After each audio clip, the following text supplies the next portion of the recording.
إن الحمد لله نحمده ونستعينه ونستغفره ونعوذ بالله من شرور أنفسنا وسيئات أعمالنا من يهده الله فلا مضل له ومن يضلله فلا هادي له وأشهد أن لا إله إلا الله وحده لا شريك له وأشهد أن محمدًا عبده ورسوله أما بعد فإن خير الحديث كتاب الله وخير الهدي هدي محمد صلى الله عليه وسلم وشر الأمور محدثاتها وكل محدثة بدعة وكل بدعة ضلالة وكل ضلالة في النار. أعوذ بالله من الشيطان الرجيم. بسم الله الرحمن الرحيم. وَلَقَدْ خَلَقْنَا الْإِنسَانَ وَنَعْلَمُ مَا تُوَسْوِسُ بِهِ نَفْسُهُ وَنَحْنُ أَقْرَبُ إِلَيْهِ مِنْ حَبْلِ الْوَرِيدِ إِذْ يَتَلَقَّى الْمُتَلَقِّيَانِ عَنِ الْيَمِينِ وَعَنِ الشِّمَالِ قَعِيدٌ مَا يَلْفِظُ مِنْ قَوْلٍ إِلَّا لَدَيْهِ رَقِيبٌ عَتِيدٌ وجاءت سكرة الموت بالحق ذلك ما كنت منه تحيد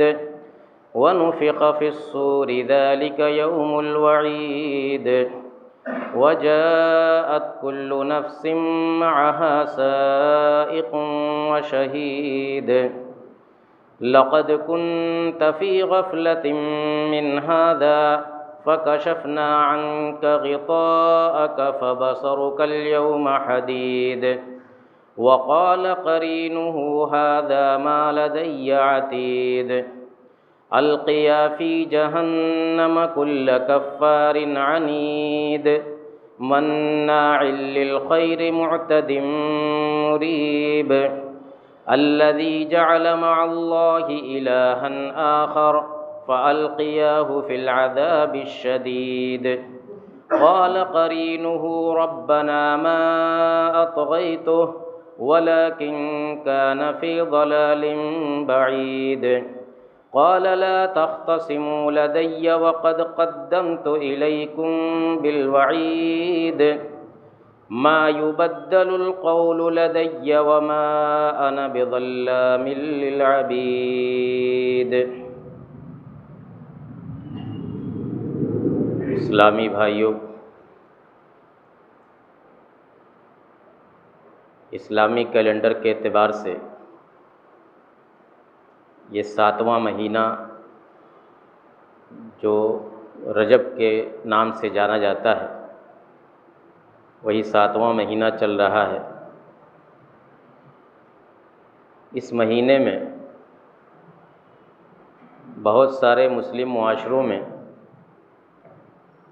کچھ مخصوص اعمال انجام دیے جاتے ہیں، کچھ مخصوص کام کیے جاتے ہیں. ان کاموں کی، ان اعمال کی کیا حقیقت ہے اور کہاں تک وہ درست ہیں، ہمیں اسے جاننا چاہیے تاکہ ہم یہ سمجھ سکیں کہ ہمارے ارد گرد جو کچھ ہوتا ہے اس کی کوئی تاریخ ہوتی ہے، اس کے پیچھے کوئی عقیدہ ہوتا ہے، اور اگر وہ تاریخ، وہ عقیدہ درست ہے تو اچھی بات ہے، اگر درست نہیں ہے تو اس کی اصلاح کی ضرورت ہے. رجب کا مہینہ حرمت والے 4 مہینوں میں سے ایک. قرآن کے اندر اللہ تعالیٰ نے فرمایا کہ ان عدت الشہور عند اللہ 12 شہرا فی کتاب اللہ یوم خلق السماوات والارض منہا 4 حرم، کہ اللہ کے نزدیک مہینوں کی تعداد 12 ہے. جس دن سے آسمان و زمین کو اللہ تعالیٰ نے پیدا کیا اسی دن سے مہینوں کی تعداد 12 رکھا. ان میں سے 4 مہینے حرمت والے، احترام والے، تقدس والے. یہ 4 مہینے ذی قعدہ، ذی الحجہ، محرم جو ایک ساتھ پڑھتے ہیں، اور ایک یہی رجب کا مہینہ ہے.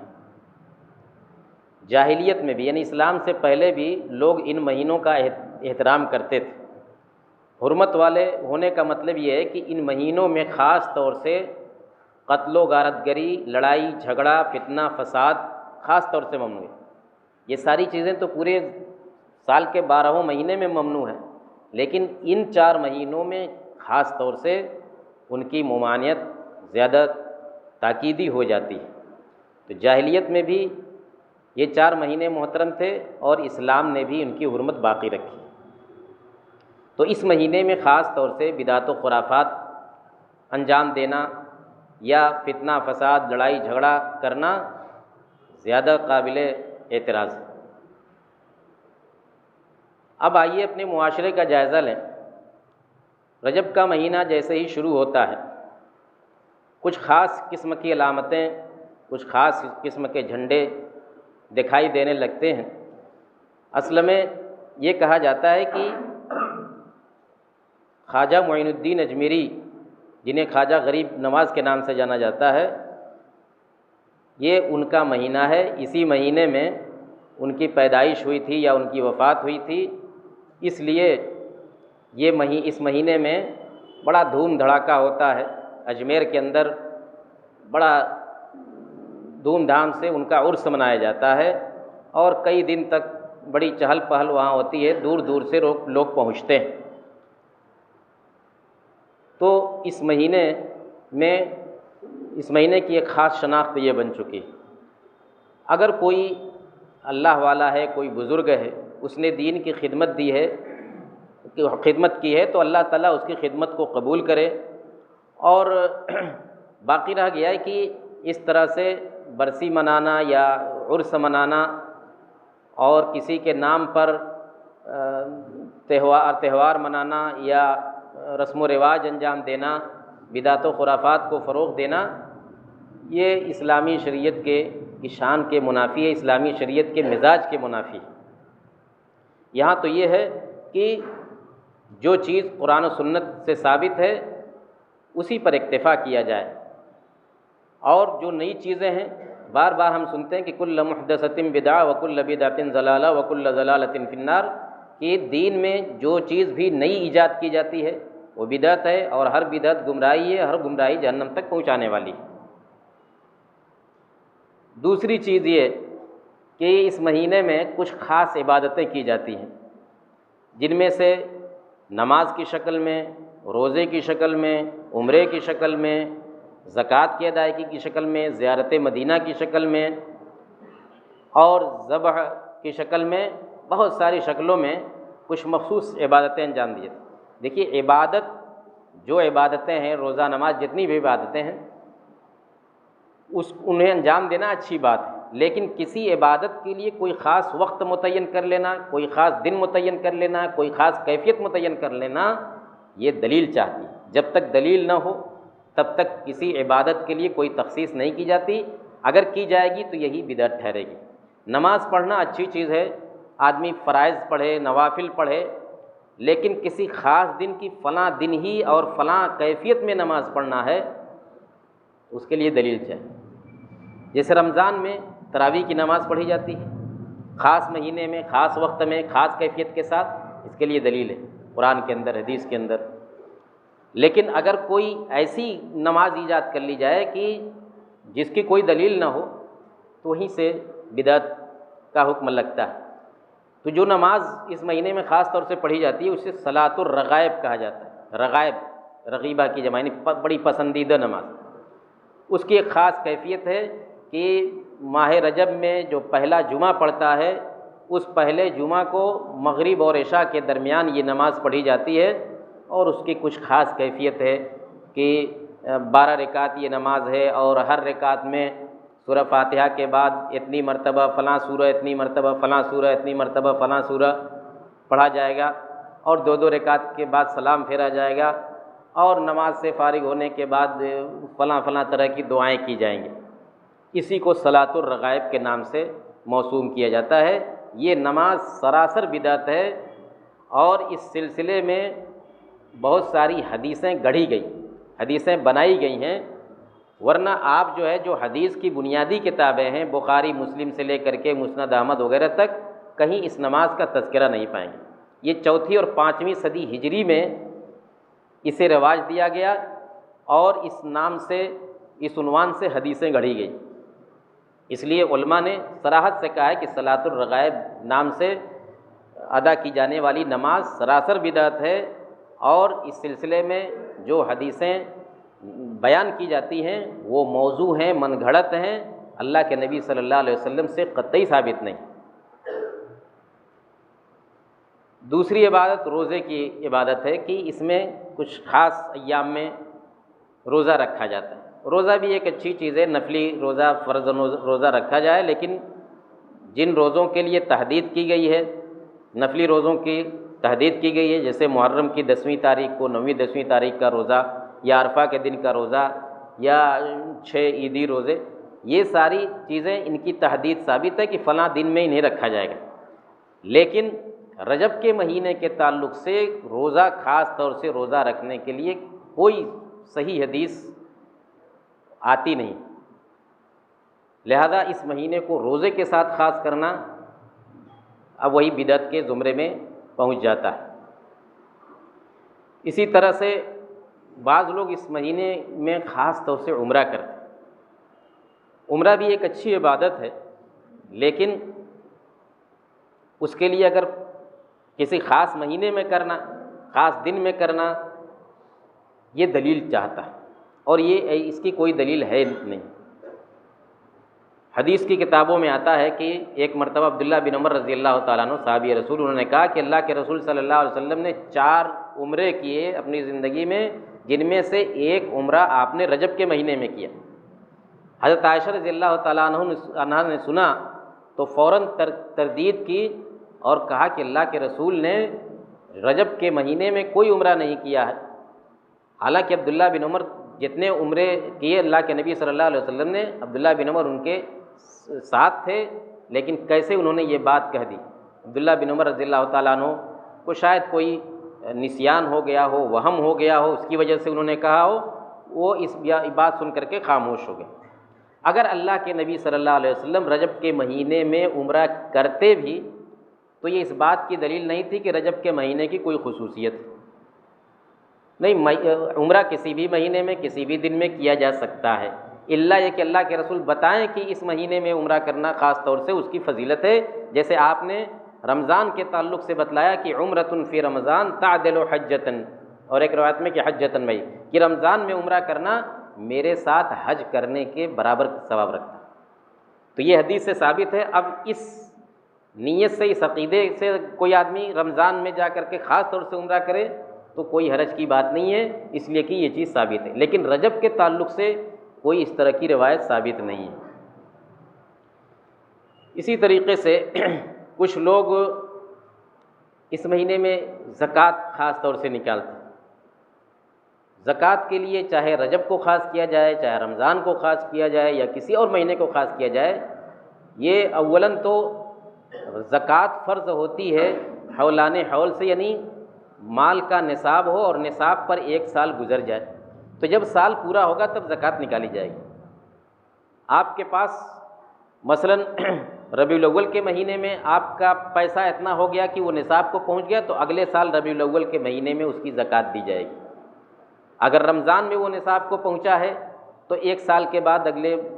سال رمضان میں دی جائے گی۔ تو رجب کے لیے، رجب کو خاص کرنا یا رمضان کو خاص کرنا اس کے لیے، زکوٰۃ کے لیے،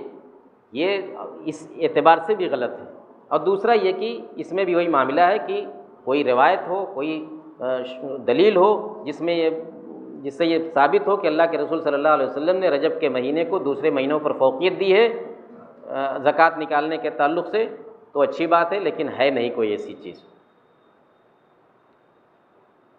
اس کے بعد جاہلیت کے زمانے میں خاص طور سے اس مہینے میں بہت ساری چیزیں انجام دی جاتی تھیں، جن میں ایک عطیرہ، یعنی خاص طور سے اس مہینے میں جانور ذبح کیا جاتا تھا۔ تو حدیث میں آتا ہے کہ لا فرع ولا عطیرہ، کہ نہ تو فرع بھی ایک کہ جو پہلا بچہ پیدا ہوتا تھا جانور سے تو اس کو ذبح کر دیتے تھے اپنے معبودوں کے نام پر۔ تو اللہ کے رسول صلی اللہ علیہ وسلم نے فرمایا کہ نہ تو فرع کے لیے کوئی گنجائش ہے شریعت میں، اور نہ عطیرہ، اور یہی عطیرہ کہتے ہیں اسی رجب کے مہینے میں ذبح کیے جانے والے جانور کو۔ ذبح کرنا اور قربانی کرنا یہ ایک اچھی چیز ہے، اللہ کے نام سے قربانی کی جائے، لیکن کسی خاص دن میں اگر اس کو کیا جاتا ہے تو اس کے لیے بھی دلیل چاہیے۔ سب سے اہم چیز جو اس مہینے میں انجام دی جاتی ہے اور جس سے ہمیں متنبہ رہنے کی ضرورت ہے، وہ 22ویں رجب کو جو امام جعفر صادق کے نام سے کنڈے بھرے جاتے ہیں اور انہیں کنڈوں کا تہوار کہا جاتا ہے۔ آج 21 رجب ہے، کل 22ویں رجب ہے، تو 22ویں رجب کو دیکھیں گے کہ ایک خاص طبقہ اہل تشیع کا وہ اس دن تہوار مناتا ہے، اور کنڈوں کا تہوار اسے کہا جاتا ہے۔ مٹی کے برتن میں کچھ خاص چیزیں پکا کر کے، میٹھی چیزیں، پوری وغیرہ پکا کر کے، اور اس پر کہا جاتا ہے کہ امام جعفر صادق کا یہ نیاز ہے اور ان کے نام سے اس کو کھلایا جاتا ہے۔ یہ رجب کے کنڈے یا امام جعفر صادق کے کنڈے، اس کی کیا حقیقت ہے؟ امام جعفر صادق، ان کا تعلق اہل بیت سے ہے، نبی صلی اللہ علیہ وسلم کے گھرانے سے ہے، لیکن اہل تشیع نے ان کی شخصیت کو ایسا بنا دیا ہے کہ لگتا ہے کہ یہ صرف اور صرف ان کی شخصیت ہے، عام مسلمانوں سے ان کا کوئی تعلق نہیں۔ ان کے نام کو اس موقع پر استعمال کیا جاتا ہے، حالانکہ جعفر صادق رحمۃ اللہ علیہ کے بارے میں جو تفصیل ہے وہ یہ کہ 22 رجب کی تاریخ کا ان سے کوئی تعلق نہیں، نہ تو ان کی پیدائش ہے نہ ان کی وفات 22 تاریخ، لیکن اس کے باوجود 22 تاریخ کو ان کے نام سے کنڈے بھرنا اور ان کے نام سے تہوار منانا، یہ حقیقت میں ایک طرح کا مسلمانوں کو مغالطہ دینا ہے، ایک طرح سے ان کو گمراہ کر کے غلط کام کرانا ہے۔ بات اصل میں یہ ہے کہ 22 رجب کی 22 تاریخ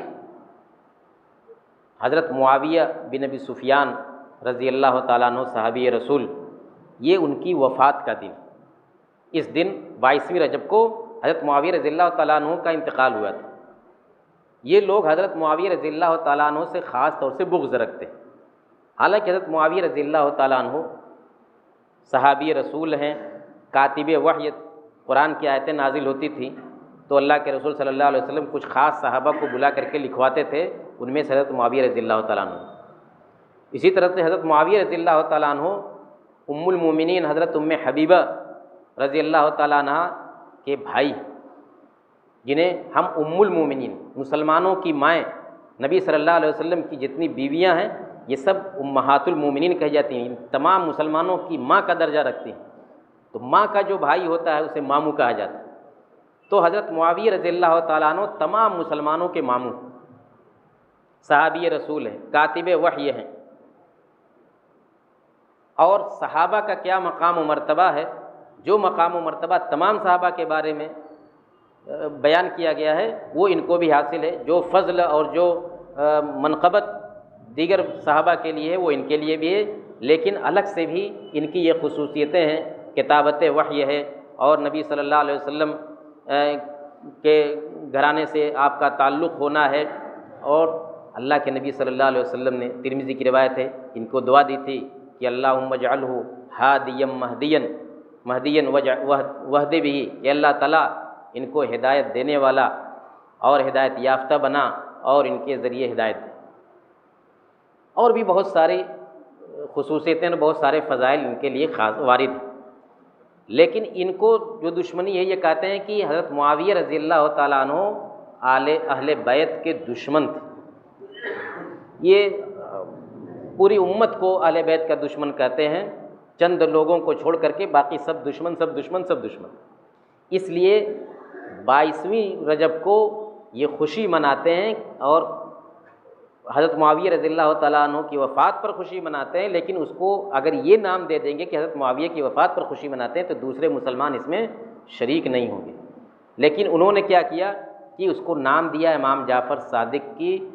نظر نیاز کا، تاکہ دوسرے مسلمان بھی ان کا ساتھ دیں، اور یہی ہوتا ہے۔ اور اس طرح کا اور بھی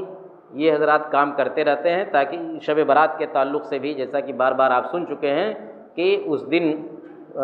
کو مسلمانوں میں فروغ دینے کے لیے اصل میں وہ بھی ان کے ایک امام، ان کے جو مظلومہ ائمہ ہیں ان میں سے ایک امام کا یوم پیدائش ہے، اس دن ان کی خوشی مناتے ہیں، لیکن مسلمانوں میں انہوں نے اس کو شب برات کے نام سے اور کچھ اور دوسرے خوشنما ناموں سے فروغ دے دیا ہے۔ تو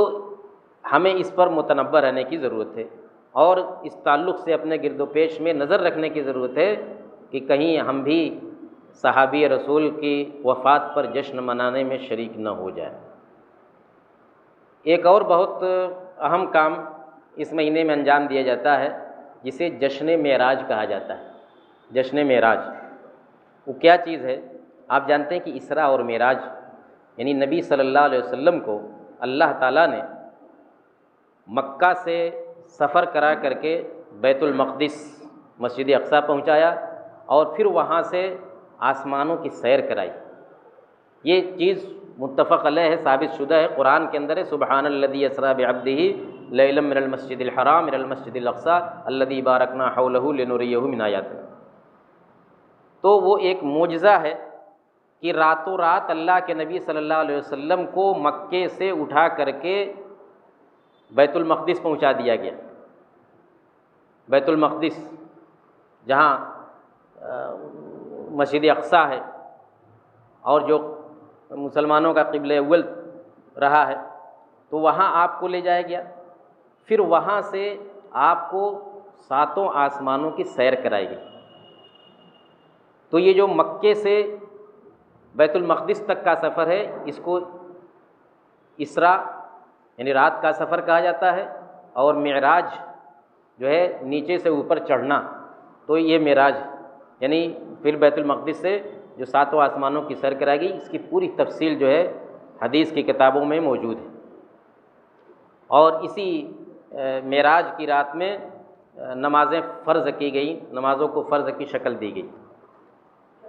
اب یہ واقعہ کب پیش آیا تھا؟ کچھ لوگوں نے اس کے لیے 27ویں رجب کی تاریخ متعین کر لی ہے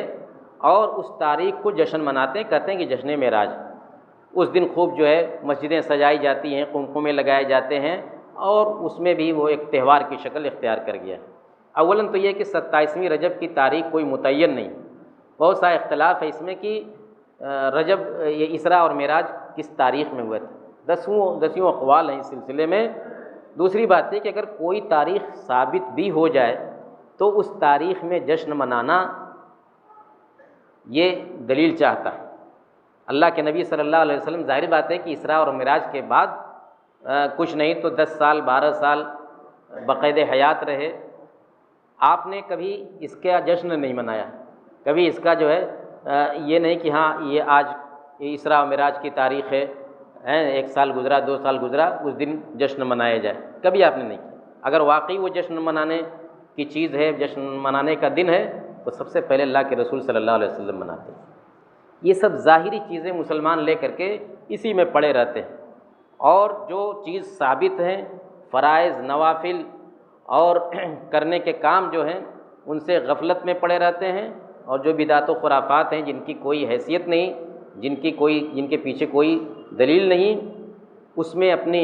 ساری صلاحیت صرف کر کے یوں کہیے کہ ایک طرح سے امت کو بدنام کرنے کا سبب اور ذریعہ بنتے ہیں۔ لہذا ہم بحیثیت مسلمان اپنی آنکھیں کھلی رکھیں اور یہ جانیں کہ جو کچھ ہوتا ہے کیوں ہو رہا ہے اور اس کے پیچھے کیا تاریخ ہے اور کس نام سے یہ کام انجام دیے جاتے ہیں، تاکہ اس میں جو صحیح ہے، اگر کوئی چیز صحیح ہے تو ہم بھی اس کو اپنائیں، اور اگر صحیح نہیں ہے تو لوگوں کو اس کے تعلق سے آگاہ کریں اچھے ڈھنگ سے اور اچھے اسلوب میں بتائیں لوگوں کو کہ یہ کام کرنے کا ہے اور یہ کام کرنے کا نہیں ہے۔ اللہ رب العالمین ہمیں اس کی توفیق عطا فرمائے اور سنت پر قائم رکھے اور ہر طرح کے بدعت و خرافات سے محفوظ رکھے، آمین۔ وآخر دعوانا ان الحمد للہ رب العالمین۔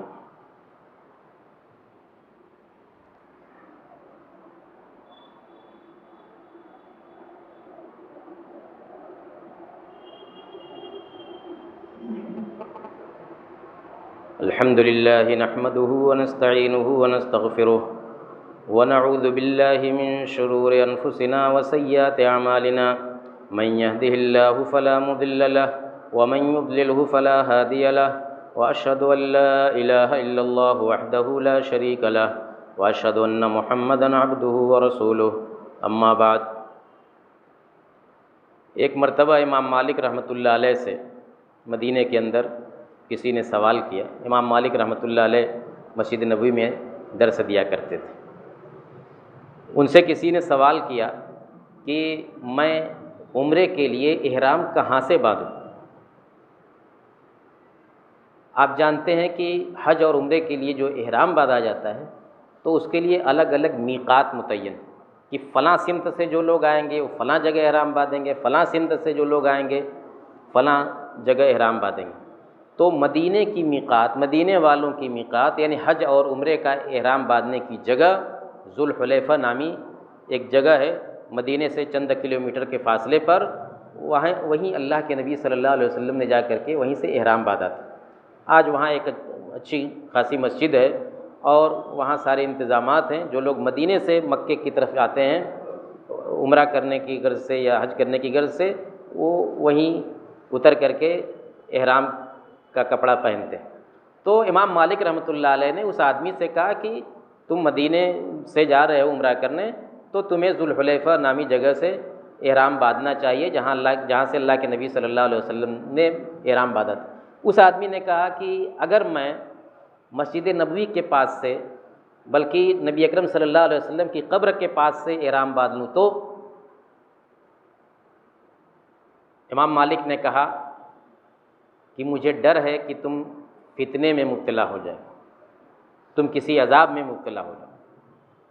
اس آدمی نے کہا کہ اس میں کون سے فتنے کون سے عذاب کی بات ہے؟ ارے یہی نہ ہے کہ چند کلومیٹر کا چند میل کا اضافہ میں کر لوں گا تو اس سے فتنہ کہاں لازم آتا ہے؟ تو امام مالک رحمۃ اللہ علیہ نے کہا کہ اس سے بڑا فتنہ کیا ہو سکتا ہے، اس سے بڑی آزمائش کیا ہو سکتی ہے کہ تم یہ سمجھتے ہو کہ میں اس نیکی کو میں نے پا لیا جس نیکی کو اللہ کے رسول صلی اللہ علیہ وسلم نے چھوڑ دیا، نظر انداز کر دیا۔ اگر یہ نیکی کی چیز ہے کہ احرام کی جگہ سے چند کلومیٹر کا اضافہ کر کے وہاں سے احرام باندھا جائے تو یہ اچھی چیز ہے۔ اگر اچھی چیز ہوتی تو اللہ کے رسول صلی اللہ علیہ وسلم اس کو کیے ہوتے۔ گویا کہ آپ نے ایک اچھی چیز جان بوجھ کر کے چھوڑ دی، آج تم کو پتہ چلا کہ یہ چیز اچھی ہے تو تم یہ کرنے جا رہے ہو۔ کہا کہ اس سے بڑا فتنہ کیا ہے؟ اللہ تعالیٰ نے قرآن میں فرما دیا کہ فَلْيَحْذَرِ الَّذِينَ يُخَالِفُونَ عَنْ أَمْرِهِ أَن تُصِيبَهُمْ فِتْنَةٌ أَوْ يُصِيبَهُمْ عَذَابٌ أَلِيمٌ، کہ جو لوگ نبی اکرم صلی اللہ علیہ وسلم کے حکم سے روگردانی کرتے ہیں انہیں ڈرنا چاہیے، جو نبی صلی اللہ علیہ وسلم کے حکم کی خلاف ورزی کرتے ہیں انہیں ڈرنا چاہیے کہ کہیں ان کو کوئی فتنہ نہ پکڑ لے یا دردناک عذاب میں نہ مبتلا کر دی جائے۔ تو میرے بھائیو، شریعت کا یہ مزاج ہے کہ اللہ کے نبی صلی اللہ علیہ وسلم نے جو چیز جس طرح سے کر دیا، امت کو بتا دیا، یہ دین مکمل ہو گیا۔ الیوم اکملت لکم دینکم واتممت علیکم نعمتی، یہ دین مکمل ہو گیا اور نبی صلی اللہ علیہ وسلم کے ہاتھوں مکمل ہوا ہے۔ اور نبی صلی اللہ علیہ وسلم نے یہ بھی جاتے جاتے فرما دیا کہ من عمل عملا لیس علیہ امرنا فہو رد،